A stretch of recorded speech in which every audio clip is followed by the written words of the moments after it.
দেশের উত্তর পূর্বাঞ্চলের নদ নদীর পানি হঠাৎ যেন ফুঁসে উঠেছে। এসব নদীর পানিতে 10 জেলায় ভয়াবহ বন্যা দেখা দিয়েছে। চলমান বন্যায় দেশের 8 জেলায় এখনো পর্যন্ত প্রায় 30 লাখ মানুষ ক্ষতিগ্রস্ত হয়েছে। এ পর্যন্ত 4 জনের মৃত্যুর খবর পাওয়া গেছে। সাইফুল শাহিনের রিপোর্ট। হঠাৎ বন্যা পরিস্থিতির তীব্র আকার ধারণ করেছে বাংলাদেশের ফেনী, নোয়াখালী ও কুমিল্লা অঞ্চলে। সবচেয়ে ভয়াবহ অবস্থা দাঁড়িয়েছে ফেনীর ফুলগাজী, পরশুরাম ও ছাগলনাইয়া উপজেলায়। বন্যার পানিতে তলিয়ে গেছে বাড়িঘর, রাস্তাঘাট, ফসলি জমি। এখনও হাজারো মানুষ পানিবন্দী অবস্থায় রয়েছে এসব জায়গায়।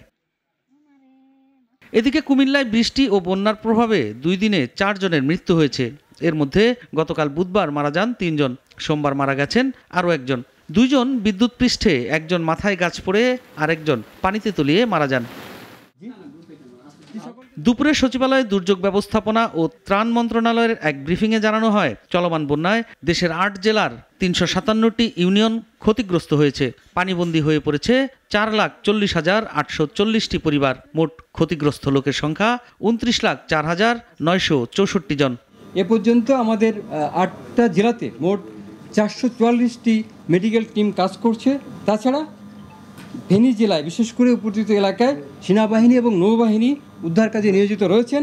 সেনাবাহিনী থেকে 160 জন সদস্য 40টি উদ্ধারকারী যান ফেনী জেলায় প্রেরণ করেছে এবং একটি ওয়াটার ট্রিটমেন্ট প্ল্যান্ট স্থাপন করা হয়েছে।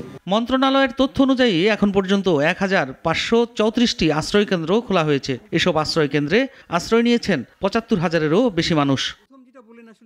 সাইফুল শাহিন, নাগরিক, ঢাকা। 250টিরও বেশি ডিজাইন অপশন নিয়ে ওয়ালটন স্মার্ট ফ্রিজ, বোঝে আপনার প্রয়োজন।